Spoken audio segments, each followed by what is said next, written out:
All right, welcome back. We are Game 2007. That's Multiplayer Game Design 1 in the winter 2026 semester at Georgian, and it's week 5, part 2 of our broadcast and recording. In the last part, we did a lot of troubleshooting, and it's that kind of stuff that Logan says his brain exploded.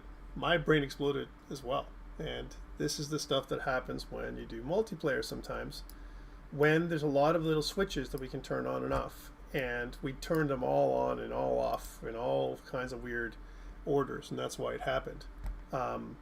It was on purpose. All right, I knew it was going to happen. There's going to be other issues upcoming. Just warning you right now. Okay, next issues we'll see.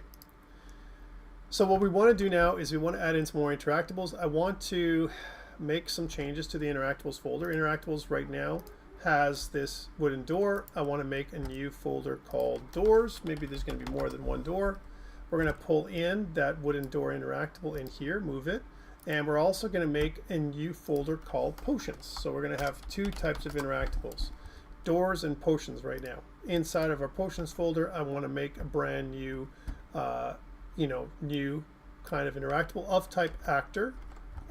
So I'm going to say new blueprint class of type actor called base potion. That's what it's going to be, base potion. There we go. And base potion, save all. Let's do that. Base potion needs some information, right? So right now what we've done with base potion is I want to implement the interactable interface in base potion. So to do that, I'm going to go to class settings, and I'm going to go down to this implement interface and add in BI interactable. That's right here. And what this does is it implements it adds in the interact function that we had before. Okay, that's what we did. We also need in here to add in a interactable radius, okay, as well as a potion mesh. Let's do that. So I want to add in a sphere collision component, sphere. And there it is. I want to make this the interactable radius. Oh, that looks familiar. I want to pull this into this, so that way the interactable radius is now the root. And then potion mesh is going to be my static mesh object. Static mesh, that looks also familiar. Potion mesh, there we go. And then compile and save. Potion mesh, interactable radius, right? And then we want the base potion to replicate. That's definitely 100%. That means we have to click here and click replicates. Compile and save. Awesome. Potion mesh. Okay, we don't want it to collide, so let's turn off a couple things here. So whenever we have our mesh, we want to have no collision. So no collision. We don't want it to overlap with anything, right? So it's not going to actually overlap, right? In fact, if we really don't want to do anything, we can go to custom and then just ignore all. So we don't want any interactable whatsoever. Potion mesh doesn't do anything. Interactable radius is generate overlap event is correct, and overlap all dynamic is the right thing to do. We want to overlap with everything. Okay, so compile and save. And that is your interactable radius. We need to make some changes to the radius, and we've kind of put that in here. My sphere radius is 200 for the first thing, so instead of this. And we're going to make our line thickness 2 so we can see it. Let's also make it so that the, if I say hidden, we don't want hidden in game. We want to see it so we can troubleshoot the interactable radius like we did with the other thing. Let's give it a different color. So again, under advanced, we can give it a color. Let's make it blue, right? So we can see it differently than anything else. So turning all blue on, red off, and press OK. So it's a blue radius. The potion mesh is something we can work on a little bit. Oh, by the way, notice that the visibility for the sphere radius is off for ignore because visibility is an issue. So if I was going to go to interactable radius, and if I look down in my, I'm going to make a custom collision preset where I ignore visibility. Why? Because we have that thing we're casting out in front of us, and we don't want that thing to be captured. We want our character mesh to be captured, and so we can check to see if we're within radius. Okay, just like we did with the door. So that's something that we're doing. Then what we want to do is add in a static mesh. Let's add in a potion small red as a default. So again, static mesh, potion small red. Let's put that in there. So potion small red is what we're going to put in. There it is. And it's not red. And this is what I was talking about before. The way that our potions materials have been set up from the people who made this K-Kit, the people who made K-Kit, was set up like white.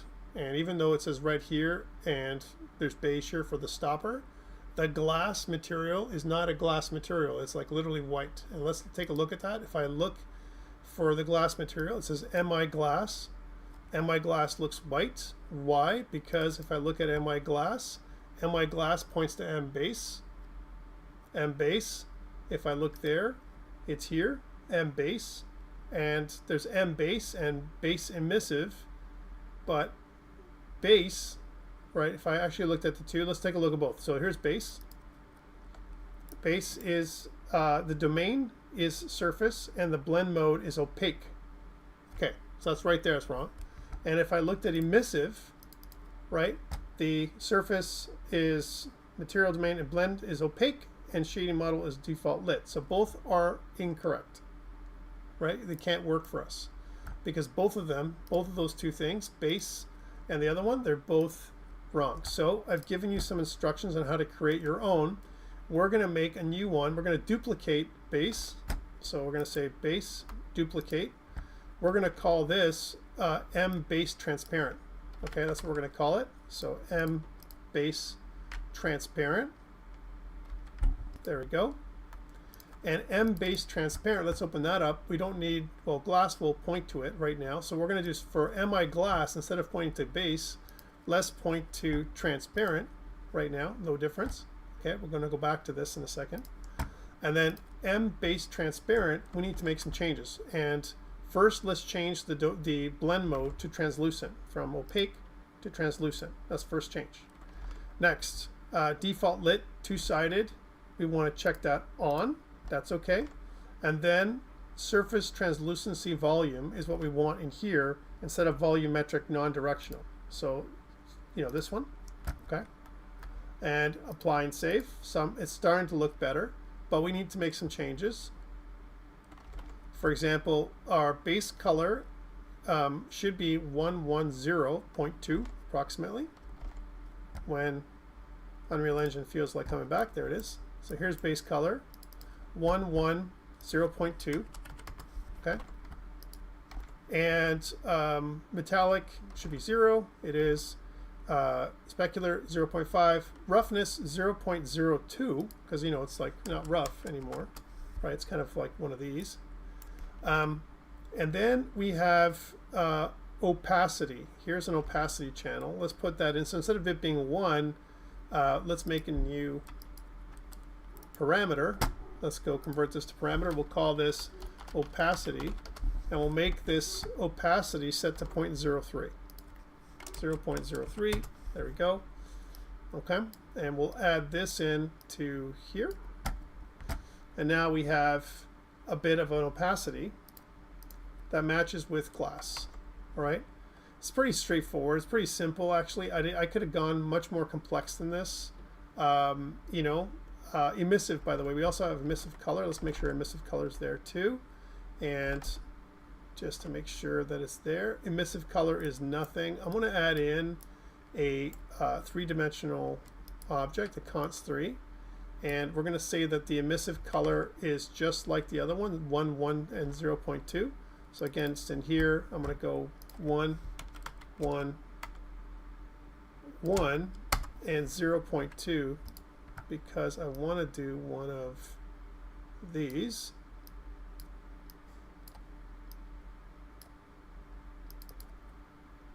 I want to convert this into a parameter. And we'll say that this is emissive. And the reason why we want to make this into a parameter is because that way if we want to make it like glow or something, we want to be able to support that. So I'm just going to go back and change that again to 1, 1, 1, and 0.2. So it's got a bit of a glow to it if we really want to add that emissive value in there. A couple things for all of these things. This is properties. I want to go this and put this into properties. Specular roughness is properties. Opacity needs to be in properties, right? As an example, base color already in properties. Apply and save. And now, when we go back to our glass material instance, when Unreal Engine feels like finishing, there we go, save. Then glass looks like this, which is right. Here's our base color, and then you can see that it all has those nice things. Base transparent. We can close these off, and now our potion looks marvelous, like so. Yours should look like this too. All right, so kind of a pinky color, right, like this. And the reason for this pinky color is because even though it's inside is red, this color, it's being tinted because of the glass. The potion is not created by me, it's created by KitKit. And one thing that they didn't do is make this solid at the top. The model is what it is, right? So at the bottom, you can see that this is okay, right? And they did this okay, but the actual model itself does not have any, you know, it's just the way it looks. So we could have made the model differently. It's pretty thick too. Like the thick glass, it's like really thick glass, like for the potion. We could have made it thinner, and then like the bottle itself, and it would have been different. Alex says, how many slides are for the instructions? I don't know. You know, don't worry. I'll probably give you a page. It won't be a slide deck. It'll be like the same thing you got for last semester, which is just basically a document, and it'll tell you what to do. All right, so now that we've got our base potion, we can go back to potions, and you can see that this is what it should look like at this point. Okay, we don't need character stats anymore. MP player state. Base pickup, we don't need anymore. We're looking at base potion. So save. And that's the first part of what we want to do with this. We just want to add in a new material because it wasn't transparent. One thing we also want to turn off in the potion itself is let's turn off dynamic shadows. Sometimes that plays weird, like when we add the potion in. Let me show you what I'm talking about. So if I was to add in 2 potions or 1 potion, let's add it in. And if I add it into here, well, you get these weird shadows happening. Take a look at that weird shadow thing happening, right? It's not me, again. It's just that this outer part gives a shadow for the inner part and whatever. To turn that off, if you go to shadows, right, then you can see that dynamic shadow is on, and we want to turn that, uncheck that. So let's uncheck that dynamic shadow, right? And also receive shadows from a mobile perspective is on. It receives shadows. We don't care about that. We're not going to do mobile. We're just going to turn that off and compile and save. And when we do that and we go back to our level, you can see now that those weird shadows are gone.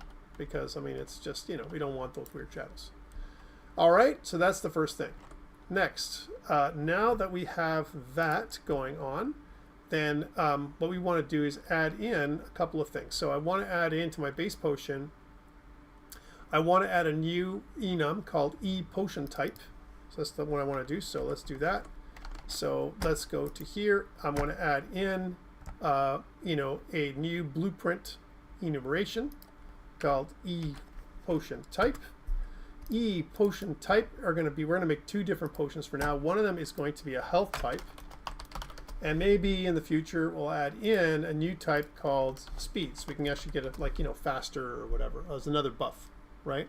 So 2 types of potions. Right now we only have 1, but maybe in the future we'll have 2 or more. Okay, so that's the ePotion type. Yay. Okay, and then once we have that ePotion type, health and speed, then what we want to do is we want to add in a few variables. So interactor is within radius is a boolean inside of base potion. Let's try this out. So base potion, interactor is within a radius, right? And that is this. I want to make that available to us. We're going to compile and save. That's the first one. And the next one is going to be potion amount, which is a float. So potion amount. How much of you're going to get healed by. So we're going to make that a float. And then we're going to add in the potion type of type E potion type. So that's E potion type. Oop. There it is. E potion type. Let's make sure those eyes are on so we can see them. I'll pull this up so you can see this a little bit nicer. And then effect count. How many times we're going to apply the effect of the potion. That's what that is. We'll make that an integer. And then has ongoing effect, which is a Boolean. So maybe there's like poison. That could be a type of potion. There could be healing potion that kind of heals you over time, like a regen potion, like regeneration, as opposed to one health, one done, you know, kind of thing. There we go. So now all of these are the new variables. That's per the PowerPoint. And what I want to do here is I want to make sure that replicated is on, right? It says please set all of them to instance editable and the replicated properties to replicated, you know, for all of them. Okay, and we'll also modify this in a second. So again, if I go back to here, and replicated is replicated.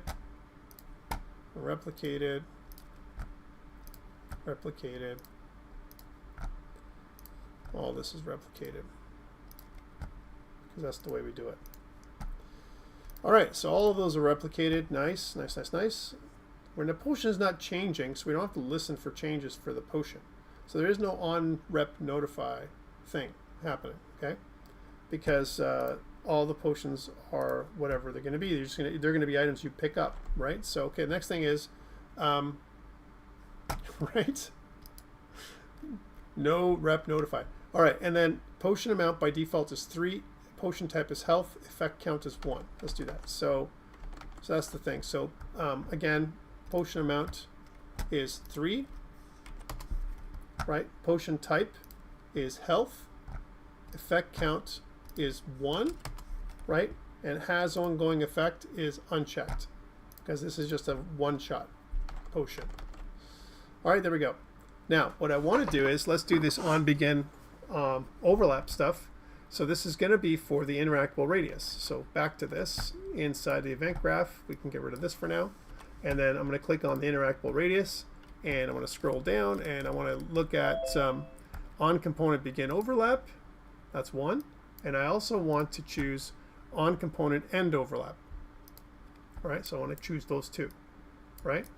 So for on component begin overlap, we want to check the other actor is not equal to self. So other actor not equal to, and then we want to drag in self. Check that out. That's just a you know, kind of a key to make sure that it's not, we're not interacting for some reason with ourselves. Branch. And if that's the case, if it's not self, then what we want to do is take that other actor and cast the MP character. So other actor, cast to BP underscore MP character, cast to BP underscore MP character. I said not MP players, not something else. I was casting as something else. That would be very bad. That'd be a big error, right? And we're like, well, why isn't this working? So that's the first thing. Okay, so that's this part. So we're casting. So if it's not ourselves, and then we'll check to see if we can cast another character. If we can, we're going to say that interactor is within a radius. So if I'm overlapping, that's all we're doing with the overlap, just to check to see if my interactor is within a radius. So interactor is within a radius, we're going to set that to true. All right. However, if we're not overlapping anymore, we're going to cast, and if we can, we're going to set it to false. So again, we're just going to take this one, go over here, cast, and what we're going to do is set the interact is within a radius.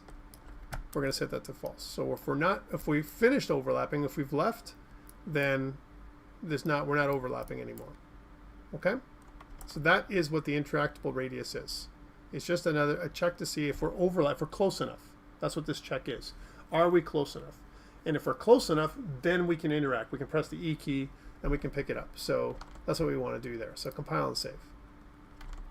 Then what I want to do is add health and apply healing. All right, so those are the two things in So two functions in the character now. It's not on the thing. So the health potion. Remember, the character is authoritative. It's where all the fun happens. The potion is just going to signal to the character to make it happen. So again, going back to the character, we're going to make a new, add that in, new function called add health. There we go. Add health is going to be a health function. There we are. Add health is going to have a health amount that we're going to add. So health amount would be a health amount, and that is going to be a float if I'm not wrong. Looks like a float to me. And then I'm going to take current health. There's no connection here. This is incorrect. Current health plus health amount. So there's actually should be a little connection there. In the PowerPoint, this is wrong. So we're going to say that current health gets current health, and then get health amount, and we're going to add those things together. Okay, current health plus health amounts is going to be the new health that we're going to set up. We're going to set health now, but we're going to set health with a clamp, right? So we're going to get our character stats because we don't want to go over. So get character stats, and I want to break the character stats. All we care about is we only care about max health, and that max health is going to help us do our clamp, right? Because clamp, we don't want to go over the amount of health just by chance if we take too many potions, right? So we're going to say clamp float, and then we're going to pull in the value. The minimum would be 0. We're never going to go below 0 health, and we're not going to go beyond whatever the max health is. And then once we have that new value, we're going to set the health, set current health to that. So current health, we're going to set it to this, right? And we're going to do one of these. Awesome. And once we set our current health, then we're also going to set our current health percentage. So set current health percentage to our current health. Once it changes, our current health changes, then we want to recalculate what our health is and update our health bar. That's add health. All right, then apply healing. That's a different thing. Apply healing is if I want to do a regen potion, right? So like a regeneration, where I'm healing over time as opposed to healing once, right? So for this one, I'm going to add in a new function, apply healing. Add that new function. Apply healing is also going to be part of health functions. Healing is not going to have an input. We're going to add health, but we're going to add health per second. Whatever the health per second is of the potion, we're going to have that health amount that we're going to add in one time. So we're going to say health per second, and we're going to call that add health function. There it is. And we're going to use that to add in the health that we want. So health, add health, we're going to call health per second, whatever that is. Maybe it's going to be 1 health per second or 3 health per second or whatever it is for the potion. Then we're going to decrement the heal count, because heal count, there's going to be a heal count for these special potions. There it is. We're going to decrement it. So minus minus, there we go. And once we've decremented it, then what I want to do is check to see if health is equal to 0. So if heal count is equal to 0, right? If it's equal to 0, then and only then we want to branch. Question for you. Do we want to make it equal to 0? Is that a safe thing to do? And then clear timer by function name is what we want to do. Clear timer by function name, and the function name is going to be called apply healing itself. Apply healing. All right, well, let's check this. So let's think about this. If I subtract, it's going to go in here, and when it's equal to 0, when we subtract, then it's going to clear the timer, and so this won't go. So, I mean, if you want to be safe, you can make it so that by chance somehow, maybe multiple effects, because the thing is, apply healing can be called multiple times, right? And that means for whatever reason, let's say, for example, I use two potions at the same time by chance. They're right next to each other, and I collide with both of them. Then I can apply healing twice, and then that would be bad, right? So So this is nice, but better would be if I went less than or equal to, right? Because less than or equal to 0 guarantees that if anything is less than 0, like count somehow goes less than 0, then we want to do this, okay? So that's the thing that's going to happen. So that's less than or equal to 0 is safer than just equal to 0. All right, so that's apply healing. Apply healing is done. And, well, sorry, that's, we clear timer by function name. Next, what we want to do is we want to start healing multicast. We want to make a new custom event, right? And let's do that. So we'll say, and this is, by the way, you know, what we're going to put in here, because that's going to be the stuff we're going to have. So we're going to say add custom events, start healing multicast. There we go. That means that what that means for us is that we're going to check on replicated multicast reliable, right? That's what it's going to mean. Talk about when it's non-reliable later.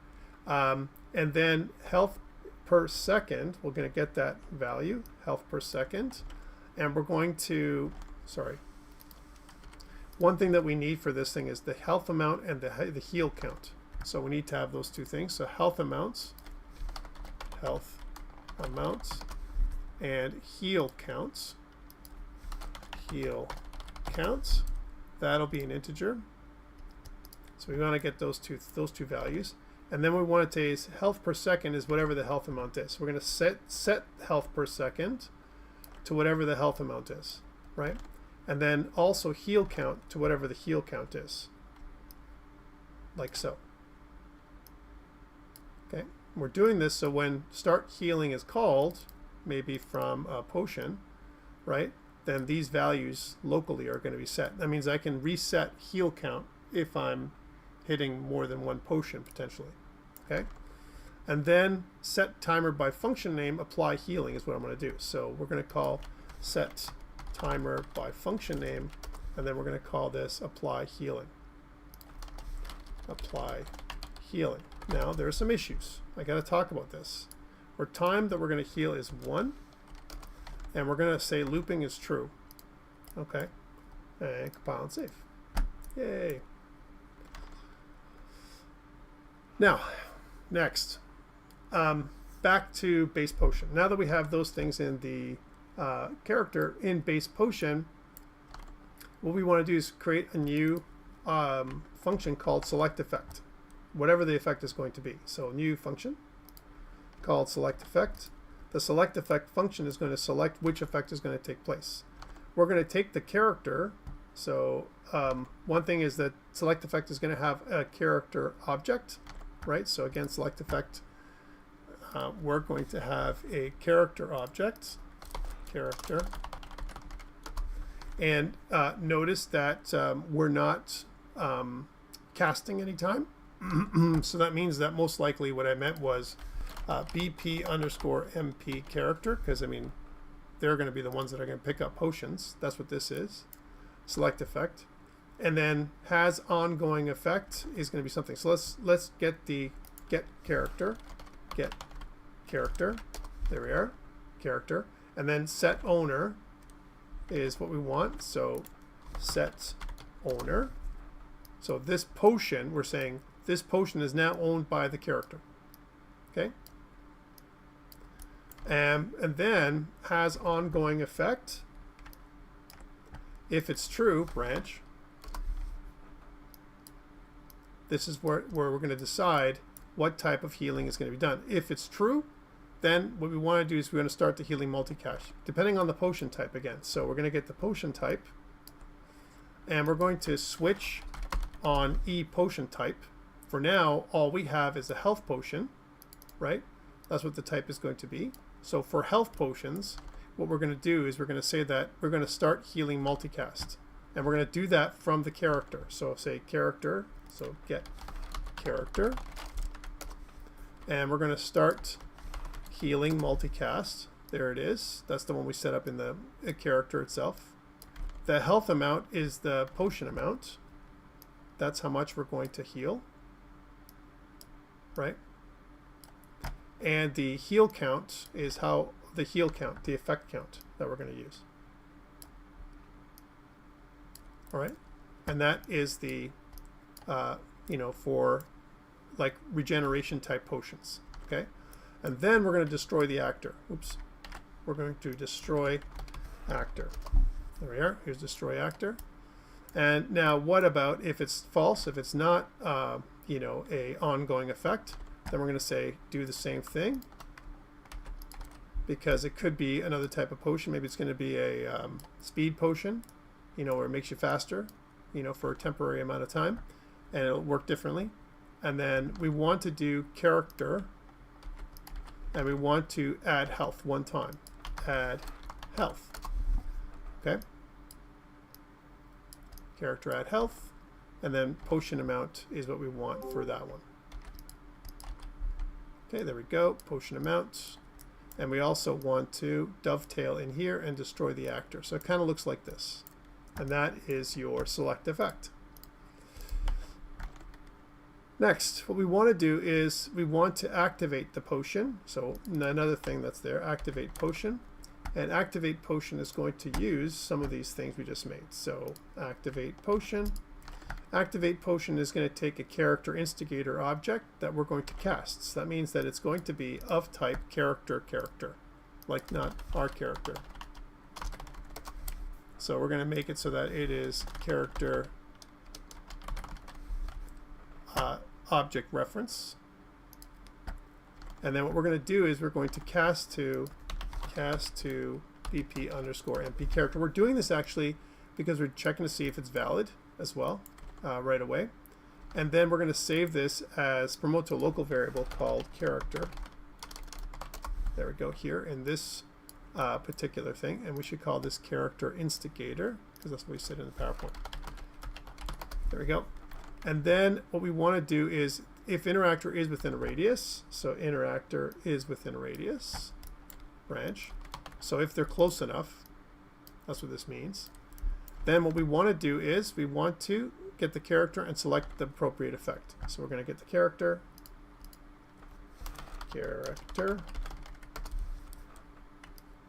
and select effect. Whatever the effect is going to be based on the information that we're going to have from this. Okay? And then finally, we're going to, in the event interact function, which is, we're just going to double click on this. There's the event interact. We're just going to call activate potion. Right? There we go. Now, the character instigator, we're going to pass through. There we go. All right? And that's the important part. Compile and save. Okay. There are one more change we have to make, and that is inside the character. We actually have we call the interact function here, but the character instigator is blank, and this is from before. We never actually added in a character instigator. We want to make this self. Okay, so that's in the MP character. That's in the main base character itself. And once we have this, compile and save, then we should have a potion we can use. Let's try this out. So I'm going to try it with my first character. So boom, and I'm going to run over to it, and if I press the E key here, it doesn't work. But if I look at it and point the E key, and if I'm close enough, then the E key should be interactable. All right, so that's the first thing. So it's not working. Lots of reasons why this could be. Well, first of all, look at this. So it says, remember, interactables with the door has this effect happening where I can actually see the door, right? But the interactable that we have right now for the potion doesn't have any effect at all. And why? Because what we did when we went to the base potion is we said that potion mesh, right? And if I go to collision, we made it so that it ignores everything, including visibility. The visibility channel is what we don't want to ignore. So let's turn that overlap event on and not ignore visibility. We want it to block, right?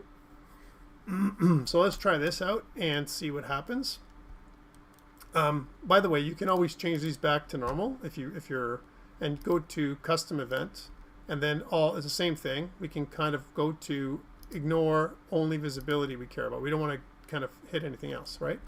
And if we did that again and press play, what we're looking for is that magenta sphere to come up. There it is. Now we know it's working properly. Here it's not. Here it is. And when we come close enough, I press E, then we got healed.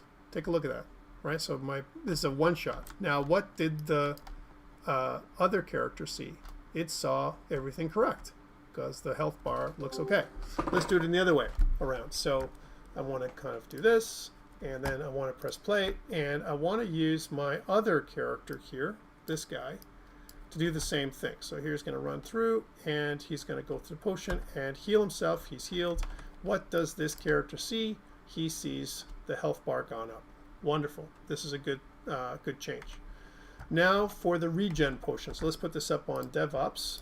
So we're going to say File, Save All, and we're going to say git add dot git commit -m. We'll say added base healing potion.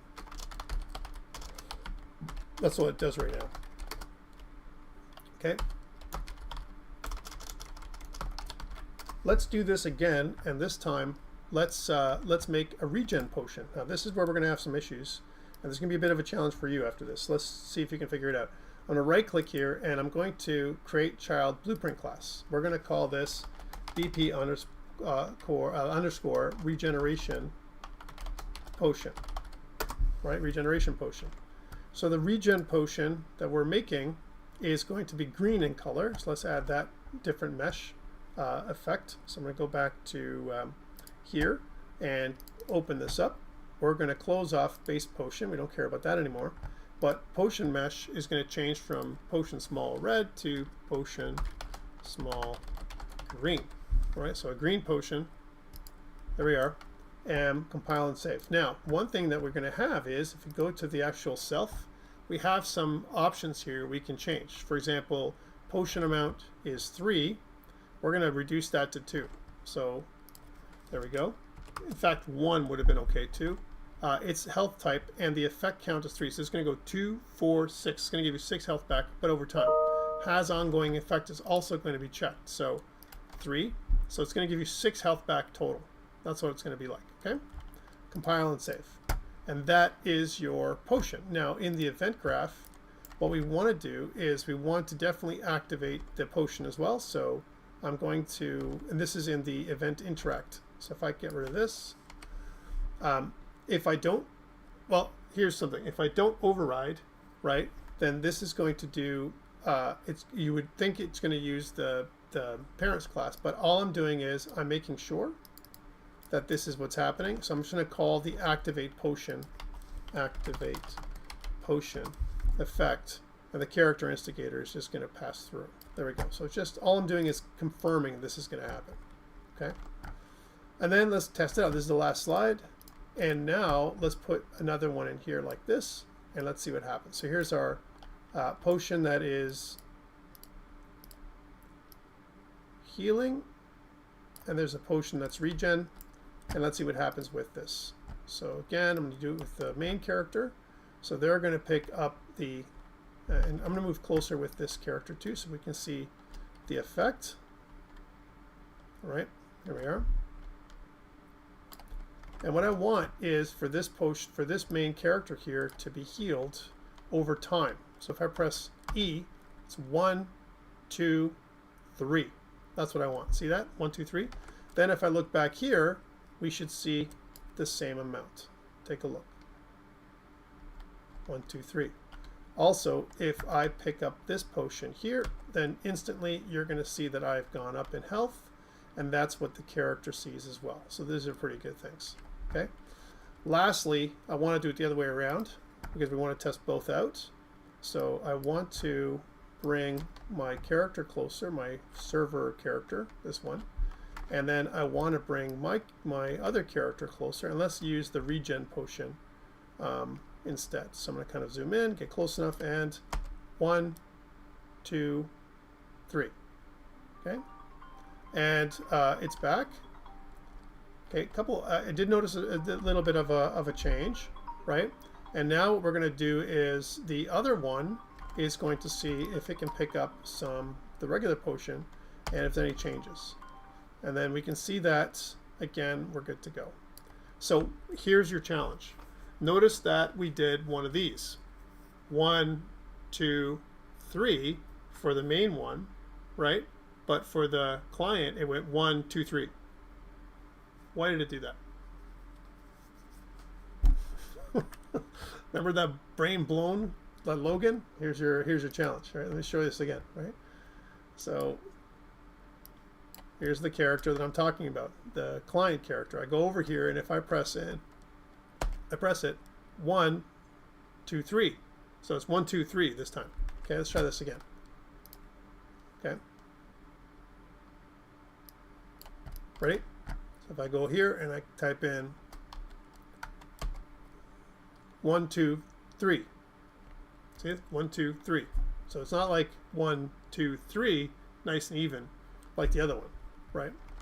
And here's something else. What does the character actually, what does the main character see? So I'll bring this guy close to here, and then I'll make this one go here, right? Looking away.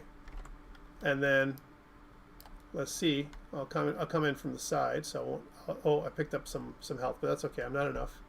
And now they're here, and let's see what the main character can see. So ready? It's a 1, 2, 3. We see, the server sees it properly, but notice what happened on the client. The client went 1, 2, 3, right? Why is that happening? That's your challenge. I want you to figure this out. It's such a minor effect difference, okay? Minor, really thing, but it's not correct. It's not correct because the timing is not correct. And you might think, who cares, Tom? I mean, I can live with it, you know, or whatever. But what if that timer is linked to some other effect, like, for example, a visual effect or whatever? It'll look one way on the client and another way on the server. One more thing before we go, and then I'll let you guys go for the day so you can think about these things, right? What if I have 3 players? Okay, let's add in these 3 players. So let's add 3 players instead of, 2. And for 3 players, we have enough player starts. 1, 2, 3, 4. There's 4, right? And the other thing that I want to do here is in advanced settings. Let's go to advanced settings for a second. So one thing that you have here is viewport resolution is 640 by 40. You can change these things, right? But there's always on top. So here's another play in new window, always on top. So I want to be able to click this. And I want to do this because I want to be able to see the other windows, right? So I don't want to lose them anytime. So just let's click this. Now this has a weird effect. So what I mean by this is if I click that and I press play, then I get these windows, and here they are. I want you to see all the effects that are there. So if I press this guy and he runs around, and he's going to go here, and let's use these ones. So here's this one. So he's going to go over there. He's another color. All right, and he's going to hunt forward. There we go. Okay, he's the one that's going to pick it up. And this one, she's going to be the observer. So I'm going to pick up some health here or some stuff, and we're going to observe from over here. Okay. So I want you to take a look at these windows. I'm going to make them bigger so you can see them, because this will give you hints on what the heck is happening. Here, let's make this a little smaller, like this. I want to do this, and it's going to lag a bit because, you know, having multiple clients is always challenging on the system. Let's take a look at this and see what we see. So the person I want to interact with is this one, the purple one. You can see her from a different angle. There she is, up top there. So let's look at the timing. Ready? So look at the bottom right corner for her timing, and then you guys look at the other ones. So 1, 2, 3. The server sees, you know, 1, 2, 3. What about the top? Did you notice the top? Let's try it again. So let's look at what these see for each other. All right. So now we don't care about the server. The server, no, we can see what the server sees. It's correct. But these client machines, there's one. Here's one right here, the blue one, right? And let's get this purple one now. She'll be the observer, okay? And she'll pick up a little bit of experience as well. There we are right here. And let's see what she sees when this one picks it up. So if I press E, 1, 2, 3. And also, I had 3 health, right? And I had, I had 3 health, and then I picked up 6 healing. I should have 9, but now it's showing 100%. Uh-oh. What's going on? Right? Why is this happening? All right. So this is the effect that I wanted to show you when you have multiples like this, right? Work for 2, but there seems to be some kind of issue, you know, with the third, right? And especially between these 2 characters. Again, it's kind of random when this happens, and it's a study for you. It's not, I know what the problem is. By the way, there may be more than one problem, but I want you to, now I'm going to ask you this next time. So again, let's do it with the purple one. So here's the third character, not the second one, third character. She's going to go over and interact. And then the second character, she's going to go over and observe. So she picks up some health, looks over here, and then let's move over there like that. So they're not looking at the same thing. And let's see what happens here with this one. So this one is going to be the one that's picking it up. And let's look up to the one on top, so see what it sees. So I'm going to press it, so it goes 1, 2, 3, and it's not full anymore, but it was full before for the third one. Look at, I picked the same thing up, man, and I've only gotten, 3, as opposed to the other way around. Did you notice that? The question is, are you sick of it yet? Do you care? Because people get really tired of this stuff, I guess. We'll do it the other way around again, one more time. So here's the blue one. The blue one's number 2. Number 2 is going to go and interact. Number 3, she's going to go and observe. Right, she's going to pick up some health. I'll pick up some stuff. And go over here, and we're not going to look right at it, okay? But here's the number 2, right? And I press, and I'm look down now and see what I see. So 1, 2, 3.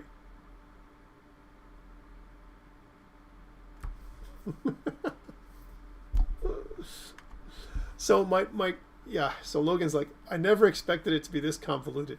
Yeah, because what's happening is we're trying to replicate stuff across the network, and the challenge that we're having, my friend, and this is a hint for you guys, is that we're using a timer. The timer is running on the server, right? The timer is being activated, and if you notice, just to go back to my regen potion, my regen is just, it's not the issue. It's this activate potion thing, okay? The activate potion thing is basically checking this. It says, all right, make sure we're within radius. Yes, check, now select effect.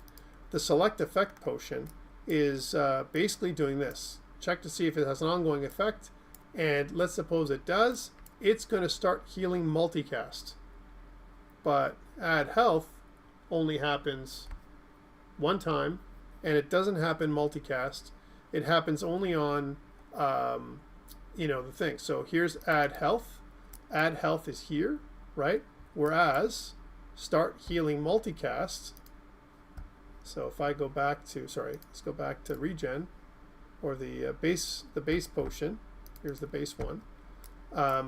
And so start healing multicast, if I go there, start healing multicast sets the timer by function.